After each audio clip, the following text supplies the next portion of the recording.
جب لوگوں نے نہ مانا تو نوح نے اللہ سے عرض کی کہ پروردگار، میں اپنی قوم کو رات دن بلاتا رہا، لیکن میرے بلانے سے وہ اور زیادہ گریز کرتے رہے۔ جب میں نے ان کو بلایا کہ توبہ کریں اور تو ان کو معاف فرمائے، تو انہوں نے اپنے کانوں میں انگلیاں دے لی اور اپنے اوپر کپڑے اوڑھ لیے اور اڑ گئے اور خوب تکبر کرنے لگے۔ پھر میں ان کو بلند آواز سے بھی بلاتا رہا، پھر علانیہ بھی اور رازداری سے بھی سمجھاتا رہا۔ پھر میں نے کہا کہ اپنے پروردگار سے معافی مانگو کہ وہ بڑا معاف کرنے والا ہے۔ وہ تم پر آسمان سے موسلا دھار میں برسائے گا اور تمہارے مال اور بیٹوں میں اضافہ کرے گا اور تمہیں باغ عطا کرے گا اور ان میں تمہارے لیے نہریں بہا دے گا۔ تم کو کیا ہوا ہے کہ تم اللہ کی عظمت کا اعتقاد نہیں رکھتے،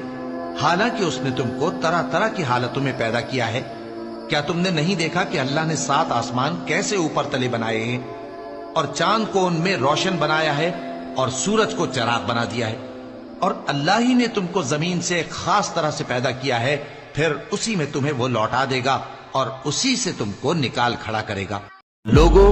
جو مال و متاع تم کو دیا گیا ہے وہ دنیا کی زندگی کا ناپائیدار فائدہ ہے،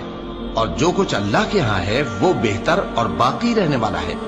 یعنی ان لوگوں کے لیے جو ایمان لائے اور اپنے پروردگار پر بھروسہ رکھتے ہیں اور جو بڑے بڑے گناہوں اور بے حیائی کے کاموں سے پرہیز کرتے ہیں، اور جب غصہ آتا ہے تو معاف کر دیتے ہیں، اور جو اپنے پروردگار کا فرمان قبول کرتے ہیں اور نماز پڑھتے ہیں اور اپنے کام آپس کے مشورے سے کرتے ہیں، اور جو مال ہم نے ان کو عطا فرمایا ہے اس میں سے خرچ کرتے ہیں، اور جو ایسے ہیں کہ جب ان پر ظلم و زیادتی ہو تو مناسب طریقے سے بدلہ بھی لیتے ہیں، اور برائی کا بدلہ تو اسی طرح کی برائی ہے، مگر جو درگزر کرے اور معاملے کو درست کر دے تو اس کا بدلہ اللہ کے ذمہ ہے۔ اس میں شک نہیں کہ وہ ظلم کرنے والوں کو پسند نہیں فرماتا، اور جس پر ظلم ہوا ہو اگر وہ اس کے بعد انتقام لے لے تو ایسے لوگوں پر کچھ الزام نہیں۔ الزام تو ان لوگوں پر ہے جو لوگوں پر ظلم کرتے ہیں اور ملک میں ناحق فساد پھیلاتے ہیں،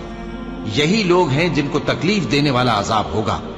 اور جو صبر کرے اور قصور معاف کر دے تو یہ بڑی ہمت کے کام ہیں۔ اور کہنے لگے کہ جب ہم زمین میں ملیا میٹ ہو جائیں گے تو کیا اثر نو پیدا ہوں گے؟ حقیقت یہ ہے کہ یہ لوگ اپنے پروردگار کے سامنے جانے ہی کے قائل نہیں۔ کہہ دو کہ موت کا فرشتہ جو تم پر مقرر کیا گیا ہے تمہاری روحیں قبض کر لیتا ہے، پھر تم اپنے پروردگار کی طرف لوٹائے جاؤ گے، اور تم تعجب کرو جب دیکھو کہ گناہگار اپنے پروردگار کے سامنے سر جھکائے ہوں گے اور کہیں گے کہ اے ہمارے پروردگار، ہم نے دیکھ لیا اور سن لیا، تو ہم کو دنیا میں واپس بھیج دے کہ نیک عمل کریں، بے شک ہم یقین کرنے والے ہیں۔ اور اگر ہم چاہتے تو ہر شخص کو ہدایت دے دیتے، لیکن میری طرف سے یہ بات قرار پا چکی ہے کہ میں دوزخ کو جنوں اور انسانوں سب سے بھر دوں گا، سو اب آگ کے مزے چکھو، اس لیے کہ تم نے اس دن کے آنے کو بھلا رکھا تھا، آج ہم نے بھی تمہیں بھلا دیا ہے،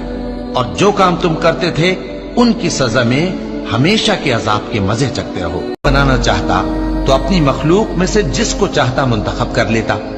وہ پاک ہے، وہی ہے اللہ جو اکیلا ہے، بڑا زبردست ہے۔ اسی نے آسمانوں اور زمین کو تدبیر کے ساتھ پیدا کیا ہے، اور وہی رات کو دن پر لپیٹتا اور دن کو رات پر لپیٹتا ہے،